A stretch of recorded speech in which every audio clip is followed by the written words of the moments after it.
નમસ્કાર મિત્રો, પ્રકરણ 14 સંભાવના શરૂ કરી રહ્યા છીએ આપણે.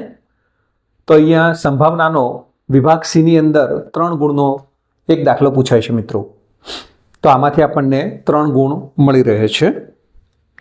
તો સંભાવના બહુ સરળ ચેપ્ટર છે અને બેઝિક ગણિતના વિદ્યાર્થીઓ માટે ખૂબ અગત્યનું ચેપ્ટર છે, કારણ કે સૌથી વધારે ગુણ તમારે મિત્રો સંભાવનામાંથી મેળવવાના છે, એટલે કે આ ચેપ્ટરમાંથી મેળવવાના છે. તો અહીંયા આપણે પહેલો દાખલો જોઈએ કે એક થેલામાં 3 લાલ અને 5 કાળા દડા છે. થેલામાંથી એક દડો યાદચ્છિક રીતે કાઢવામાં આવે છે. તો બહાર કાઢેલ દડો એક લાલ હોય અને બીજો કે લાલ ન હોય તેની સંભાવના કેટલી છે મિત્રો? તો થેલામાં મિત્રો કુલ કેટલા દડા છે? તો થેલામાં કુલ 3 લાલ અને 5 કાળા એમ કુલ મળી અને 8 દડા છે. એટલે કે આપણા કુલ પરિણામની સંખ્યા કેટલી થશે? 3 + 5 = 8 થશે. અને એમાંથી જ્યારે આપણે કોઈ દડો બહાર કાઢીએ છીએ ત્યારે લાલ હોય અને બીજું લાલ ન હોય તેની સંભાવના આપણે શોધવાની છે અહીંયા. તો અહીંયા કુલ દડાની સંખ્યા બરાબર 3 + 5 = 8. તો મિત્રો આ શું થયા? આપણા કુલ પરિણામ થયા. તો માટે કુલ પરિણામની સંખ્યા બરાબર 8. એટલે કુલ દડાની સંખ્યા છે એ મિત્રો આપણા કુલ પરિણામની સંખ્યા થશે. હવે આપણે આ બંનેની સંભાવના શોધવાની છે. તો અહીંયા આપણે એકને ઘટના એ કહીશું કે બહાર કાઢવામાં આવેલ દડો લાલ રંગનો હોય. ઘટના એ, તો બહાર કાઢેલ દડો લાલ રંગનો હોય તેવા શક્ય પરિણામ. તો મિત્રો બહાર કાઢેલ દડો લાલ રંગનો હોય તેવા શક્ય પરિણામ. તો અહીંયા લાલ રંગના દડાની સંખ્યા કેટલી છે? 3. તો એવા શક્ય પરિણામ કેટલા આવશે મિત્રો? 3. તો હવે સંભાવના શોધવી છે, એટલે કે ઘટના એની સંભાવના, એટલે કે P of A, જેને આપણે પ્રોબેબિલિટી ઓફ એ તરીકે ઓળખીએ છીએ. તો ઘટના એની સંભાવના કેટલી મળે છે મિત્રો? તો ઘટના એના શક્ય પરિણામની સંખ્યા ભાગ્યા કુલ પરિણામની સંખ્યા. તો મિત્રો અહીંયા ઘટના એના શક્ય પરિણામ કેટલા છે? 3. અને કુલ પરિણામ કેટલા છે મિત્રો? 8. તો સંભાવના ઘટના એની કેટલી આવે છે મિત્રો? 3/8 આવે છે. બહુ સરળ દાખલા છે આના સંભાવનાના. ચલો બીજી ઘટના જોઈએ આપણે કે બહાર કાઢેલ દડો લાલ રંગનો ન હોય. અહીંયા મિત્રો આ લાલ હોય અને આ લાલ ન હોય, એટલે કે ઘટના એની પૂરક ઘટના છે મિત્રો. તો ઘટના એની પૂરક ઘટના હોય ત્યારે આપણે એકમાંથી એને શું કરીએ છીએ? બાદ કરીએ છીએ. તો અહીંયા આપણે લખીશું ઘટના બી. તો ઘટના બી, તો ઘટના બી, તો બહાર કાઢેલ દડો લાલ રંગનો ન હોય. તો મિત્રો બહાર કાઢેલ દડો લાલ રંગનો ન હોય એનો મતલબ કે બહાર કાઢેલ દડો લાલ રંગનો નથી. તો એ આની ઘટના એની કેવી છે? પૂરક ઘટના છે મિત્રો. તો આને આપણે શું લખી શકીએ છીએ કે જે ઘટના એની પૂરક ઘટના છે મિત્રો. તો પૂરક ઘટના હોય તો પ્રોબેબિલિટી P of B બરાબર એકમાંથી આપણે સંભાવના, એટલે કે ઘટના એની સંભાવના બાદ કરીશું તો આપણને તો 8 × 8 માંથી 3 જશે. 8 - 3/8 એટલે કે 5/8. તો ઘટના બી આપણને શું મળે છે મિત્રો? 5/8. એટલે કે બહાર કાઢેલ દડો લાલ રંગનો ન હોય તો એની સંભાવના કેટલી મળે છે મિત્રો? 5/8 મળે છે. તો મિત્રો લગભગ બહુ સરળ દાખલો છે, આવડી ગયો હશે. હવે બીજો દાખલો જોઈએ આપણે. એક ગલ્લામાં 50 પૈસાના 100 સિક્કા છે, ₹1ના 50 સિક્કા છે, ₹2ના 20 સિક્કા અને ₹5ના 10 સિક્કા છે.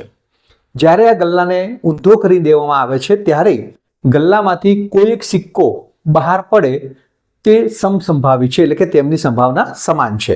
તો સિક્કો એક, ઘટના 1 છે, 50 પૈસાનો સિક્કો હશે અને બે ઘટના બીજી છે ₹5નો સિક્કો નહીં હોય તેની સંભાવના મિત્રો આપણે શોધવાની છે.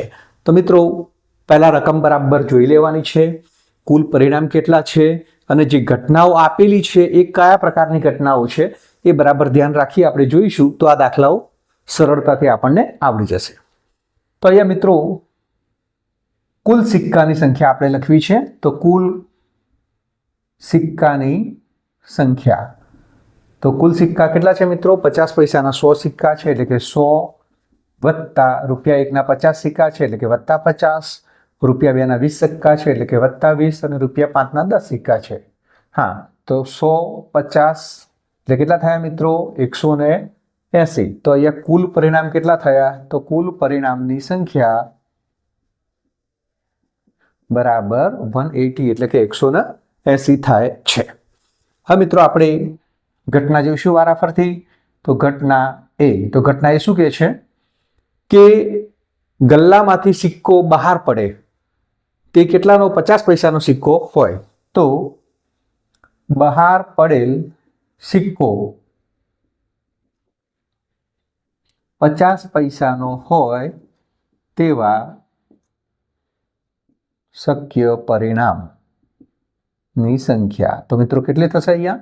તો 50 પૈસાનો સિક્કો હોય તેવા શક્ય પરિણામ કેટલા છે અહીંયા? 100. તો 100 થશે. તો પ્રોબેબિલિટી ઓફ એ એટલે કે P ઓફ A એની સંભાવના કેટલી થશે? તો ઘટના એના શક્ય પરિણામની સંખ્યા ભાગ્યા મિત્રો શું આવશે? કુલ પરિણામની સંખ્યા. તો ઘટના એના શક્ય પરિણામ કેટલા છે મિત્રો? 100 અને કુલ પરિણામ કેટલા છે? 180. મીંડું ઉડી જાય છે તો 10, તો 5 દુ 10, 9 દુ 18. તો કેટલા આવે છે મિત્રો? 5/9. તો P ઓફ A કેટલો આવે છે મિત્રો? તો 5/9 આવે છે. તો ઘટના એ મળે છે આપણને 5/9 એટલે કે ઘટના એની સંભાવના 5/9 મળે છે મિત્રો. બીજો દાખલો જોઈએ આપણે, એટલે કે ઘટના બી જોઈએ આપણે. ₹5નો સિક્કો નહીં હોય મિત્રો, ₹5નો સિક્કો નહીં હોય તો ઘટના બી આપણને એમ કહે છે કે બહાર પડેલ સિક્કો ₹5નો ન હોય. તો મિત્રો આપણે અહીંયા ₹5નો ન હોય એવું કહ્યું છે. આપણે એવું ધારીશું એવી કે જેથી કે ₹5નો હોય તો આપણે લખીશું ઘટના બીની પૂરક ઘટના એટલે કે ઘટના B12 કે બહાર પડેલ સિક્કો ₹5નો હોય તેવા પરિણામ. તો મિત્રો અહીંયા એના કરતાં વિરોધી ઘટના લીધી છે કે ₹5નો ન હોય શોધવું છે તો આપણે લખ્યું છે કે ₹5નો હોય. તો ₹5ના જે સિક્કા છે એવા 10 સિક્કા છે એટલે કે શક્ય પરિણામ 10 થશે. તો PB12 એટલે એની સંભાવના મિત્રો 10/180 એટલે કેટલી થશે? 1/18. હવે આપણે ઘટના બી શોધવી છે એટલે કે ઘટના બી એટલે કે બહાર પડેલ સિક્કો ₹5નો ન હોય.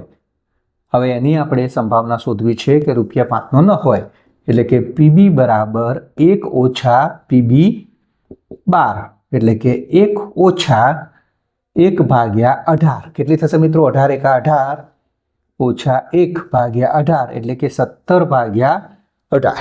તો મિત્રો અહીંયા બંને ઘટનાની સંભાવના મળી ગઈ કે પહેલી ઘટના છે 50 પૈસાનો સિક્કો હશે તો 50 પૈસાનો સિક્કો હોય એની સંભાવના મળે છે આપણને 5/9 અને ₹5નો સિક્કો ન હોય તો એની પૂરક ઘટનાના આધારે આપણે ₹5નો સિક્કો ન હોય તો કેટલી મળે છે આપણને? એની સંભાવના 17/18 મળે છે. બંને દાખલા બહુ સરળ છે મિત્રો અને સંભાવના ચેપ્ટર પણ સરળ છે તો ખાસ આ દાખલા તૈયાર કરજો. સંભાવનાનો ત્રીજો દાખલો જોઈએ આપણે. ધારો કે એક પાસાને તમે યાદચ્છિક રીતે આપેલ આકૃતિમાં બતાવ્યા પ્રમાણે લંબચોરસ ક્ષેત્ર પર ફેંકવામાં આવે છે તો 1 મીટર વ્યાસના વર્તુળની અંદર પડશે તેની સંભાવના કેટલી? તો મિત્રો અહીંયા એક લંબચોરસ ભાગ દર્શાવેલો છે અને એની અંદર એક પાસાને ફેંકવામાં આવે છે. મિત્રો લંબચોરસ ભાગની અંદર પાસાને ફેંકશો તો મળતા તમામ પરિણામો કેવા હશે? સમસંભાવી હશે. હવે આ જે લંબચોરસ ભાગ છે એની અંદર 1 મીટર વ્યાસનું વર્તુળ દોરેલું છે.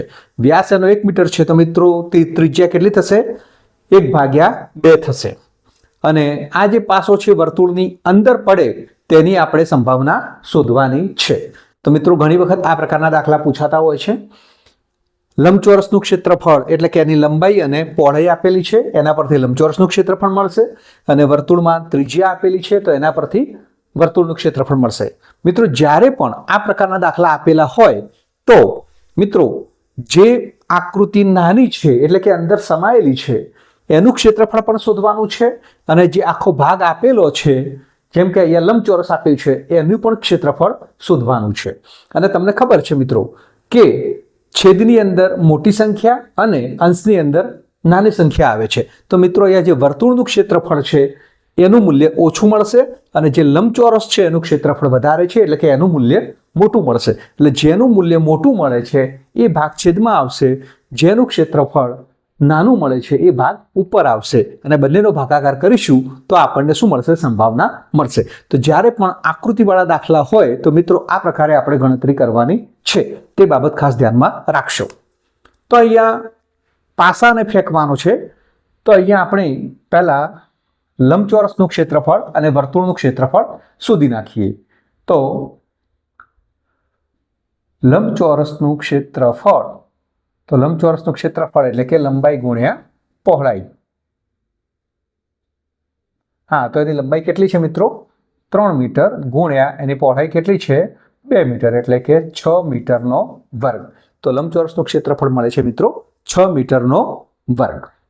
હવે વર્તુળ, તો વર્તુળનો વ્યાસ આપેલો છે, વ્યાસ બરાબર 1 મીટર. તો માટે વર્તુળની ત્રિજ્યા કેટલી થશે મિત્રો? એના કરતાં અડધી એટલે કે 1/2 મીટર. તો આ વર્તુળની ત્રિજ્યા થાય છે. તો એના પરથી આપણે વર્તુળનું ક્ષેત્રફળ શોધીએ. તો વર્તુળનું ક્ષેત્રફળ મિત્રો તમને સૂત્ર આવડે છે, πr², જેમાં આપણે આરની કિંમત મૂકીશું. તો 1/2 વર્ગ, તો પાઈ ગુણ્યા 1/4 બરાબર π/4 મીટર. તો વર્તુળનું ક્ષેત્રફળ કેટલું મળે છે મિત્રો? π/4 મીટર. હવે મિત્રો આપણે આ વર્તુળાકાર ભાગની અંદર પાસો પડે એની સંભાવના આપણે શોધવી છે. તો એ સંભાવના માટે લખીશું પ્રોબેબિલિટીનો P. તો વર્તુળની અંદર એટલે કે પાસો વર્તુળની અંદર પડશે તો એની આપણે સંભાવના શોધવી છે મિત્રો. તો પાસો વર્તુળની અંદર પડે એની સંભાવના માટે તો ઉપર જે વર્તુળનું ક્ષેત્રફળ છે એ નાનું છે એટલે કે વર્તુળનું ક્ષેત્રફળ ભાગ્યા લંબચોરસનું ક્ષેત્રફળ આપણે આ રીતે મૂકીશું. તો વર્તુળનું ક્ષેત્રફળ કેટલું છે મિત્રો? π/4 મીટર છે, અને લંબચોરસનું ક્ષેત્રફળ કેટલું આવ્યું છે મિત્રો? 6 મીટરનો વર્ગ આવેલું છે. તો જે 4 છે એ ક્યાં આવશે મિત્રો? નીચે છેદમાં આવશે. તો π/6 × 4 એટલે કે 24. તો એની પ્રોબેબિલિટી કેટલી આવે છે મિત્રો? π/24 આવે છે. બહુ સરળ દાખલો છે અને તમને આવડી ગયો હશે. એક પાનું જે કાઢીએ છીએ કેવું લાલ રંગનો રાજા હોય, બીજું મુખમુદ્રાવાળું પત્તું હોય, અને ત્રીજું લાલ રંગનું મુખમુદ્રાવાળું પત્તું મળવાની સંભાવના શોધવાની છે મિત્રો. તો મિત્રો બાજી પાના, જેને આપણે ગંજી પાના તરીકે પણ ઓળખીએ છીએ, તમને ખબર હશે કે પાનાની સંખ્યા કેટલી હોય છે મિત્રો? 52 હોય છે.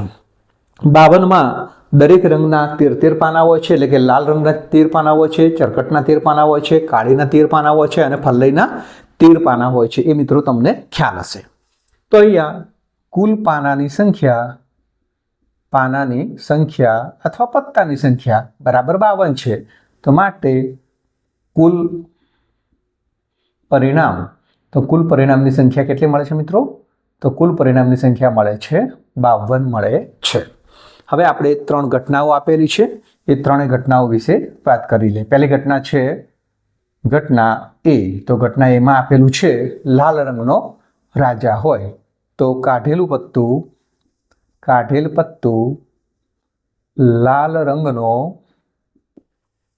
રાજા હોય તેવા શક્ય પરિણામ. તો મિત્રો અહીંયા લાલ રંગનો રાજા, તો લાલ રંગનો રાજા હોય તો એવા કેટલા પાના હશે મિત્રો? અહીંયા લાલ રંગનો કીધો છે, લાલનો નથી કીધો મિત્રો. તો લાલ રંગનો કીધો છે તો લાલનો અને ચરકટનો એવા 2 પાના હોય છે.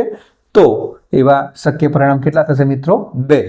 તો માટે P ઓફ A એટલે કે ઘટના એના શક્ય પરિણામ ની સંખ્યા ભાગ્યા કુલ પરિણામની સંખ્યા.